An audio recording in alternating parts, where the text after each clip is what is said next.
It's hard for me to wrap my head around this, but are you all really planning on coming to this event? I'm honestly surprised you're even considering it. Nancy, why would you say something like that? This ceremony is supposed to be dignified, and having a family like yours here, which isn't exactly wealthy, kind of takes away from that sophistication. So, could you kindly leave as soon as you can? On the day of my brother's wedding, our family's happiness started to fade when my brother's bride-to-be, dressed in her flawless white gown, spoke words that felt cold and heavy, overshadowing her beautiful appearance and casting a shadow over our spirit. She looked down on our family, aware of the others watching, leaving us completely taken aback.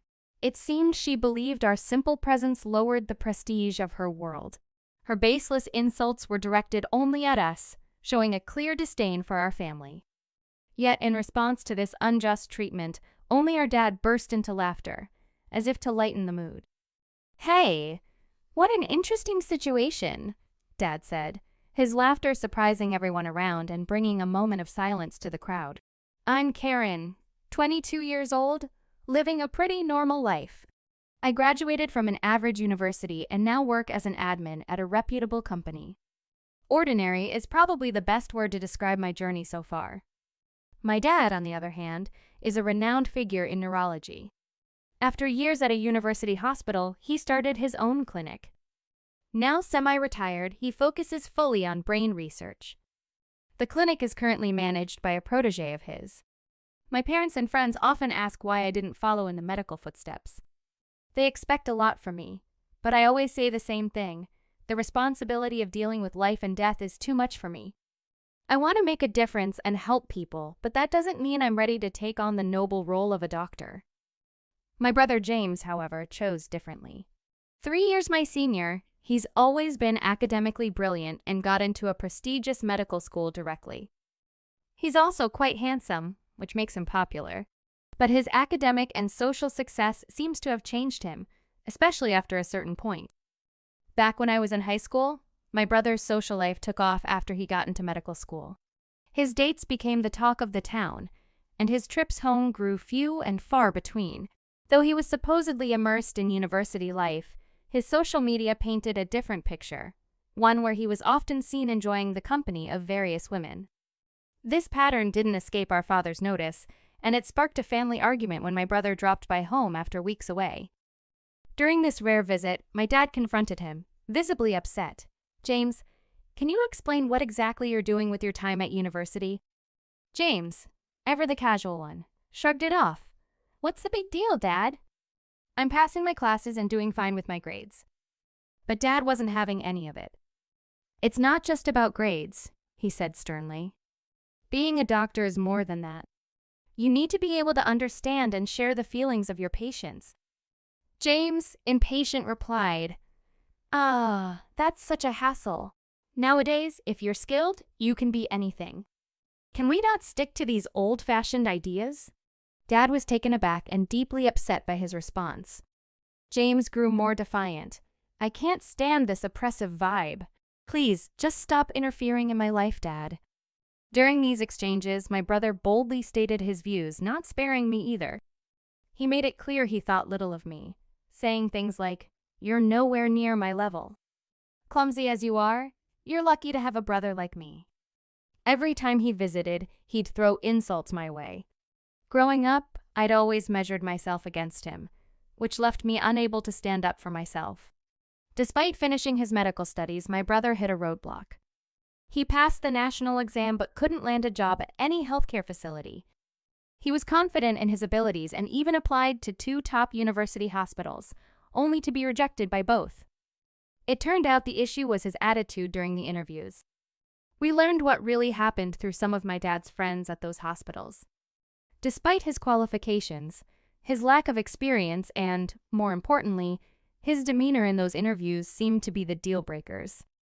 My brother displayed an arrogant demeanor, confidently asserting that he could boost the hospital's finances and openly mocked our father's advice to prioritize patient empathy with a disdainful chuckle. Upon learning about my brother's predicament, my father, torn between disappointment and hope, addressed him with a blend of calm and authority. "James, You'll start working at our family clinic for now, he proposed. My brother was taken aback. Why should I do that? My father calmly but firmly pressed on. It's a temporary measure until you find your footing elsewhere. Use this time to get back to the basics. James accepted, albeit grudgingly, his face a mix of resignation and discontent.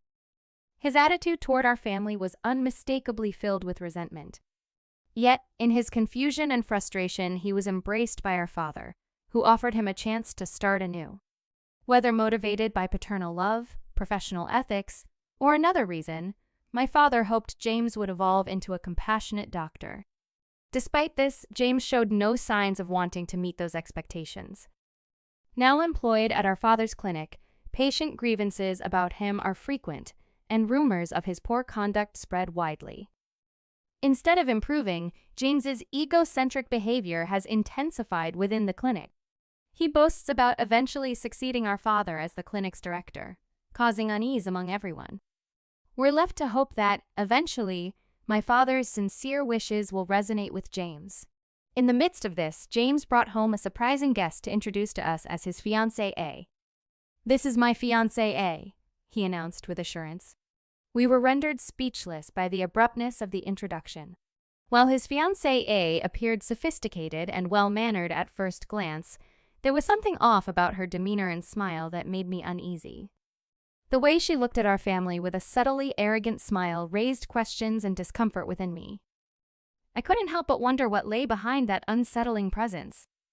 Was it all in my head, or was there something more to be wary of? The unease I felt since the day we met my future sister-in-law lingers. Despite my reservations, the wheels for my brother's wedding were set in motion. Since getting engaged, my brother, who once lived by himself, started coming home more often. Yet, these visits weren't about cherishing family time. They were about seeking financial aid from our parents for his upcoming wedding. Just the other day, he was asking for a significant sum for the wedding, I remember. "James," my father began, "I'm glad you're getting married, but as someone about to start a new family, you need to connect with each patient genuinely." "How many times will I hear this lecture?" "I engage with my patients enough," James retorted, clearly annoyed. "Then why do we keep hearing complaints?" "Some patients have even asked to switch doctors," my father countered, citing specific incidents to make his point. "Those complaints probably come from not meeting their expectations." "They should just listen and not complain all the time," James snapped back. My father, with a sterner voice, said, "Your attitude is the issue. It's affecting the hospital's reputation. You need to understand the seriousness of this." James, irritated, conceded, "Fine, I get it. Be more empathetic, right? If that's what it takes, then help me with the wedding costs." I want it to be memorable for Nancy. We were briefly moved by James's fervent appeal. After some thought, my father agreed with a condition. "Okay, James, but you must become a responsible doctor and a supportive husband." "Yes, Dad. I'll be the dependable doctor you envision." "If I keep my word, will you help with the wedding?" James promised. "Deal. We'll support the wedding," my father concluded, hoping James would live up to his promise. "I'll have the estimates for you later," James said, and when he finally sent them over, the figure was a staggering $50,000. Holding the estimate, which took me by surprise, I turned to my father unsure. "Dad, are you sure about this? Are we really going to spend so much on the wedding?" "A wedding is a once-in-a-lifetime event. James wants to make it memorable for Nancy and himself, and I understand that desire," Dad explained. "But I couldn't help wondering if this was just my brother being extravagant." "But $50,000, Dad. Isn't that a bit much?" "It's okay, Karen. I believe James has begun to see things differently. Maybe even taken some time to reflect," Dad reassured me, though I remained skeptical about my brother's capacity for such reflection. "Even so, Dad, when it's my turn, you'll do the same for me, right?" I asked, half jokingly. "Of course, Karen. When your time comes, I'll be there for you too," he promised, which didn't exactly address my concerns, but at least confirmed his support was unconditional. Resolved that the financial decisions were ultimately Dad's to make, I tried to put aside my doubts about James's intentions. However, my worry didn't just disappear.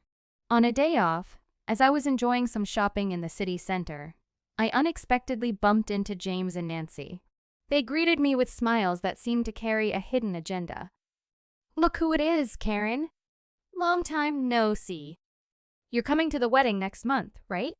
James asked, as if there was any chance I'd miss it. "Of course, I'll be there."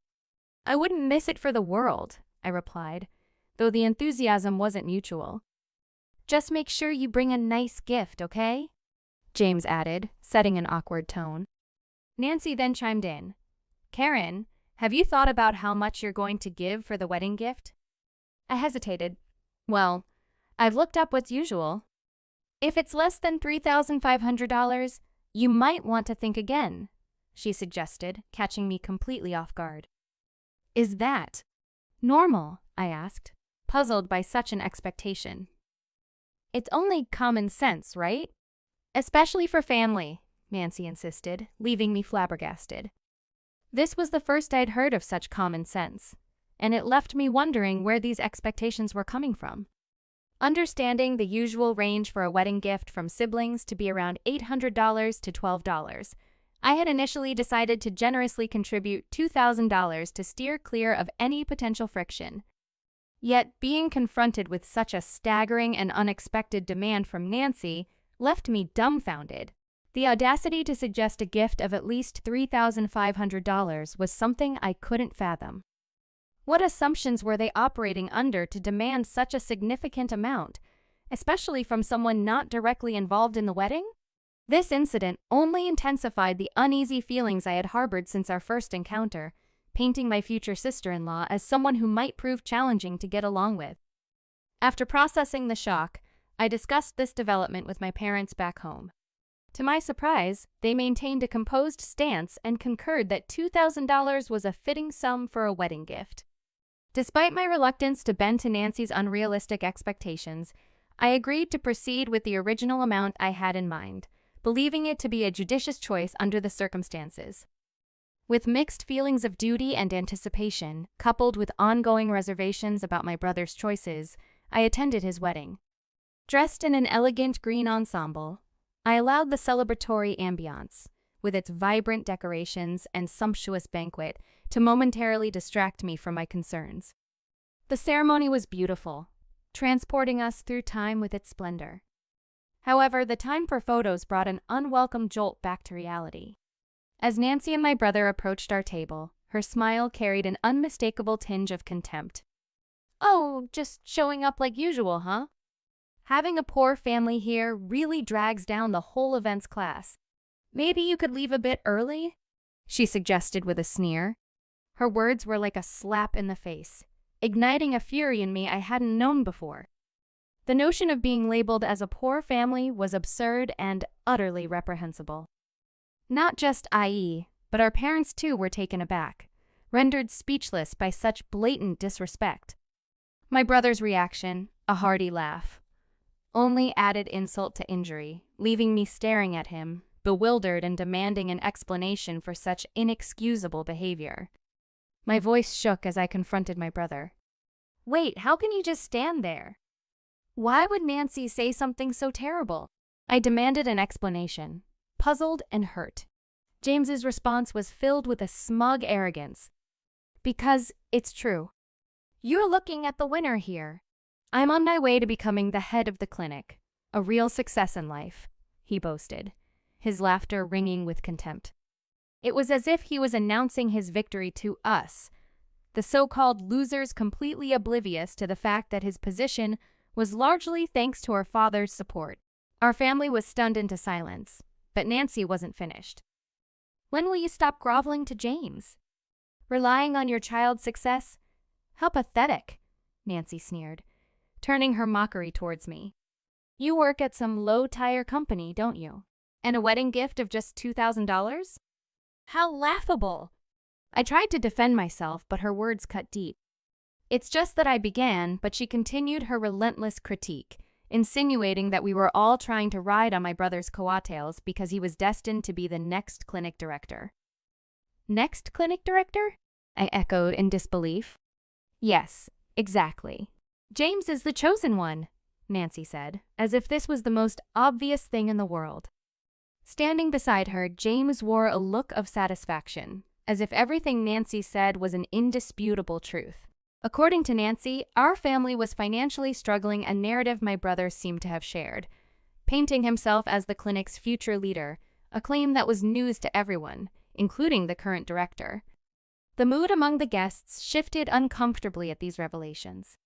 James and Nancy, however, seemed unaffected, their smiles growing even more disdainful. But the moment that changed everything was when my father suddenly burst into laughter. His deep, hearty laughter filled the room, altering the atmosphere entirely. "What a splendid joke this is," he declared, still chuckling. Feeling uneasy, I turned to him for some kind of reassurance. "It's fine, just let it go." "Let's head home," he said, still laughing.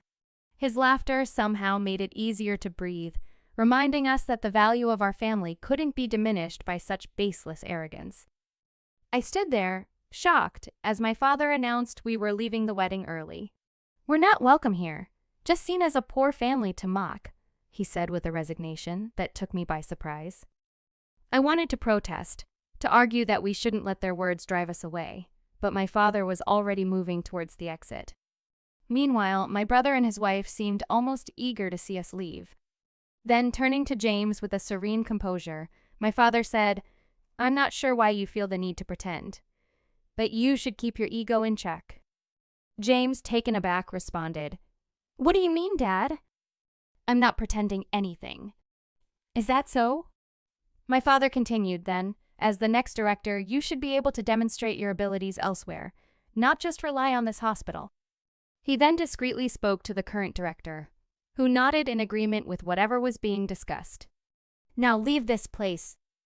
Find a job at another hospital," my father advised James, who was visibly stunned by this directive. "If you're truly meant to be a director, you'll succeed anywhere with your skills. Or is it that you're not as confident as you claim?" Caught off guard, James fell silent, his defiance melting away. Nancy, by his side, turned pale, gripping his arm tightly, unable to comprehend the situation. "James, what's going on? How can your dad dismiss you like that?" James remained silent, his body language reflecting a turmoil of emotions he couldn't articulate. Nancy's voice became more insistent, seeking clarity on the promises James had made about their future. Amidst her probing, James seemed lost, disconnected from the conversation around him. Observing this, my father offered a smile filled with patience and understanding. "Nancy, there's more to the story than you know. The hospital James works at is the same one I used to run," he explained, revealing a truth that surprised her. "But Dad, aren't you working independently now?" Nancy questioned, echoing one of the many fabrications James had spun. The reality was far from the tales James had told. My father's gentle clarification began to unravel the web of deceit, painting a picture of the situation that was rooted in truth, not in the inflated stories James had shared. The reality of our family situation is much different from what Nancy had been led to believe. I am indeed a doctor. My wife dedicates herself to our home, and Karen has a stable job in a leading management position within a prominent company. This revelation shocked Nancy, dismantling the illusion that we were a financially struggling family. In truth, James has faced numerous setbacks in his medical career, and I've had to support him through his job search challenges. There was never a plan to appoint him as the director of the hospital. The unfolding events at the wedding solidified my decision that releasing James from his position at the hospital was the right move, allowing me to do so without any reservations. As I laid bare these truths, the atmosphere shifted dramatically, burdening Nancy with a new reality. When I announced my decision to let James go and refuse to cover the extravagant $50,000 wedding bill, Nancy's disbelief and distress were palpable. With a steady resolve, I signaled for us to leave the venue, my wife and Karen following suit. As we departed, Nancy's protests lingered in the air, a stark contrast to the composed exit we made. The aftermath of that day was telling.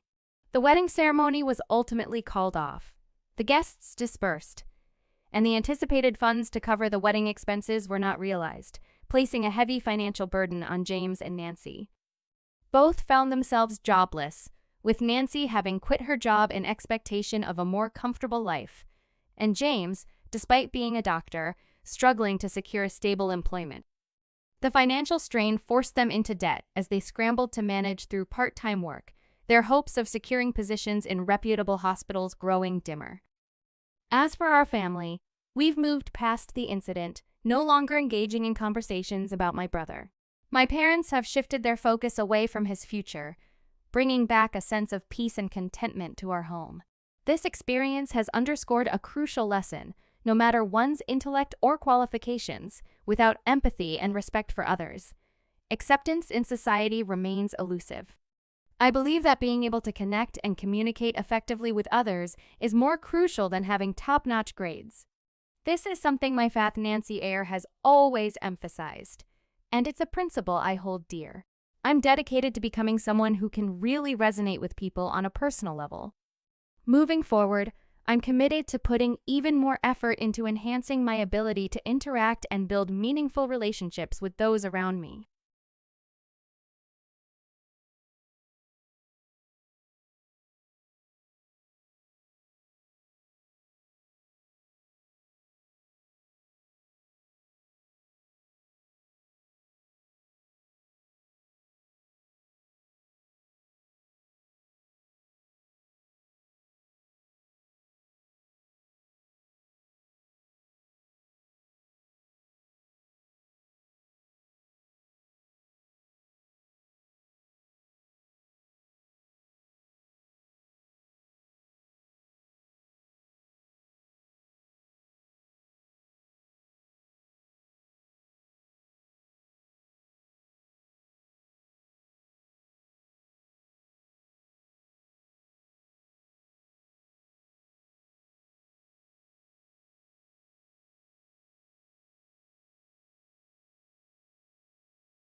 Sometimes I cannot breathe when you look at me like that. I'm falling in. You don't even have to speak. I'll be calling out your name. Not that I couldn't feel this way. You came up on me like a rain on a sunny day.